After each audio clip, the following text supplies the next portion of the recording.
Just before we start, won't be any questions on Dwight's future or where he's going after Burnley, just about this season and this weekend. And next 2 weeks. Yeah, next 3 games. And I'll do.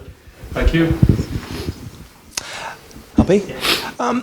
Just wonder what the mood in the camp was, because you've had a slightly different scenario this week. You lost last weekend, which was a bit of a rarity. How's it been this week? Yeah, it's been good. Positivity is still high in the camp. We know we got a big game on Sunday. We know they played well last night and they got the result, and they're still playing for top four, and we're trying to survive. So that'll be a good game. Have you kept your eye on other results as the week's gone by? Yeah, of course. Obviously, we had a few good results during the week, but no, I think the main thing we've got to focus on ourselves really, and we know the last 3 games are massive games. What about Spurs? Did you see them last night? Yeah, they were good. Obviously, like I said before, they're going for top four, so we know they're a good side.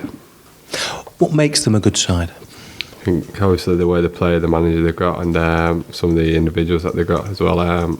We know they've got world class players, and but no, we've got to be right on Sunday. So they've got world class players. They're going for top 4. You're trying to keep out of the bottom 3. Logic says it's going to be a home win, but so how do you defy logic? I think I think we've got to focus on ourselves really, and we know what we've got to do within the game. I think we've just got to try and make it about ourselves. What about you in recent weeks? You seem to have a smile on your face every time I see you with the ball at your feet. Are you a different person the last few weeks? I think I'm still the same person, but I think I've just been given the licence more. I've always just been reminded is to enjoy football again. I think I've started doing that again, which is nice. But no, I think it's got focus on the last 3 games. We're into the last 3 games, as you say, an awful lot at stake. Pressure football. How do you deal with pressure football? Yeah, there's pressure. Obviously, we know what's on the line and what's at stake. But I think we've just got to take it every day in training as it comes, and obviously when the game comes, and know that we're ready when the whistle goes. What's the conversation like in the dressing room amongst the players? Are you talking about survival? Are you talking? Do you mention the dreaded relegation word? No, we just focus on the next game that's going. I think because we've got such an experienced group and we've been in this position before. So, but no, I think the lads just focus on the next game. Thank you. We've heard a lot, Dwight, about freedom and about taking the shackles off and stuff like that. Can it be as simple as that? Or is there a bit more to it? There's a little bit more to it, obviously tactically, in possession more in the last 4 weeks on where I can get on the ball more, and obviously changing positions as well, which is good. Obviously playing on the right, I think I've impacted the game a lot more than I have previously. But no, I think mainly it's just playing with freedom. Obviously, looking back on when I enjoy my football and trying to get back to that. I'll continue the habit of a lifetime and ask a daft question now. Why is it so different playing on the right?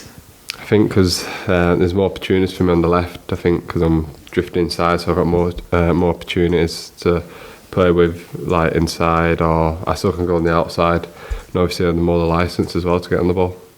Is that something that you really relish, the opportunity to kind of be involved more? Yeah, definitely, because I know my stats this season for me personally below poor, but I think I'm starting to find myself more in better positions and impacting the game more. I guess there are some stats that you want to see and some that you don't particularly. No goal in quite a long time. Yeah. And yet you're still in the positions, you're still prepared to put yourself on the line and try and take the chances. Yeah. How much is it in your mind? Obviously some idiot will ask you about it in the press conference, but how much is it in your mind when you're out there? Not when I'm playing. I think the main thing I focus on is trying to play well and try to play well for the team and help the team as best I can. Then after it, obviously reflects on it. But no, yeah, I know it's been a while, and obviously I have a bit of jokes with the lads and that, because I know I'm capable of scoring. But I think I'm just having one of them times in my career that it's just not going the way I want it to go. Does it tell us what we need to know, that you're still having chances, you're still having shots on goal, saved wide, whatever? Yeah, I think that's the main thing, getting in the positions, and so put myself out there, obviously trying to create opportunities for the team, and that's what trying to score, trying to assist. But I know, like I said again, I know it's something that I need to work on. There's a lot talked about this group of players and the character in there, and it's been talked about in good times, as well as at the moment when you're at the wrong end of the table. Yeah. Is this when we see the real value of that?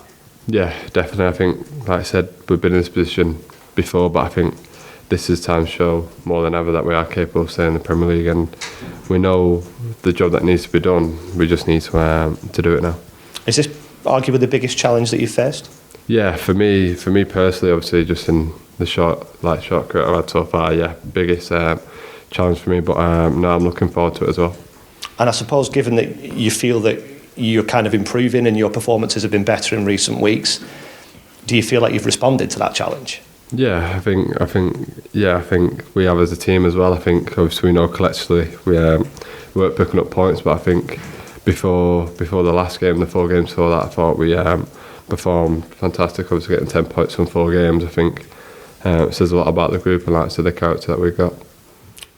What's the dynamic like in there? Because obviously, in age terms, you're a young player in that changing room, but you've played a lot of games. Are you contributing in the same way in the discussions and stuff as the guys who are, early 30s? I just I let them do all the talking. I sit there, listen, and I just try and get on my best I can. I'm not really one to have a say. I leave that to the more older, experienced lads, and like I said, I just try and play my part. Who are the big voices in there? We've got quite a few. So we've got Skip, Tarky. Bardo's a big talker. No, it's good obviously to have the people like that so close in the dressing room as well, because they help the team out, they help you out individually as well. But no, it's good. We've got a good set of lads there. And not for the first time, the injury list is kind of lengthening, and there's players who can't be involved. Yeah. Obviously, that presents an opportunity for players. Yeah. But those guys who can't play, are there still a big influence kind of around the place? Yeah, definitely. I think the injured lads come to the games, which is good obviously in the changing room before the game, which I know can be difficult when you're injured. And but no, it's big credit to them as well for being there for us, and that when obviously everyone's in it together. And obviously Spurs, potentially a daunting task on paper, but can it help you that you've beaten them already this season?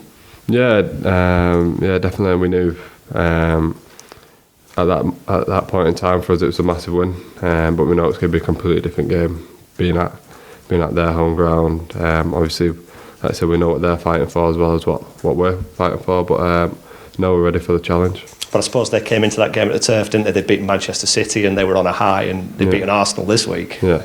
No, yeah, it just shows how what the Premier League's like, really. You never know what you're going to get. But no, we know they're a good side, and no, we're looking forward to the game. No gloves on Sunday, Dwight? No gloves on Sunday. I'm not going to say what other people had on, but no. I can't comment on people's fashion choices. No. Thank you. Thank you. Hi, Dwight, you're right. Hi. Do you know what you're doing 4 years ago today? 4 years ago today. Tester to start with. Oh, yeah. What was it? Making your Premier League debut for Burnley. Was it? This time? Bournemouth, was it? Yeah. Last day of the season. I think you're close to 150 games now. If you'd have told, what would you have been, 18 at the time? 18, yeah. If you'd have told 18-year-old Dwight McNeil that how your career would pan out over the next 4 seasons, you'd have bitten my hand off, wouldn't you? Yeah, definitely. I think I've enjoyed my time here so far. I think it's gone so fast since making the first appearance. But now I think I've appreciate obviously the club and everyone involved giving me the opportunity, and obviously staying by me for the 4 years, and I've really enjoyed myself. Is there anything you sort of think you've come on in leaps and bounds in particular? Anything that you and I are really proud of what you've been able to achieve over the last sort of 3 or 4 years? Yeah, I think I've matured a lot really off the pitch, obviously with the players that I've had around me. I know going out first it was a bit daunting going to dressing room. I think I was 17 at the time, first going in, and there's people like Joe Hart and then who won the Premier League and that, so it's a bit daunting. But no, I think it's I've enjoyed my time, and I think going forward in the future, I know looking back on it, this is going to be one of the things massively that's going to help me become the player that I want to be.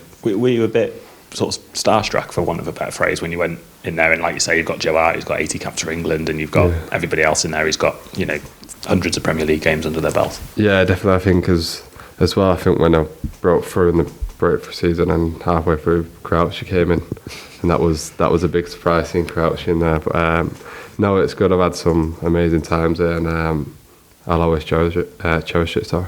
Just on the present day, you mentioned the word sort of more licence to sort of express yourself, I guess.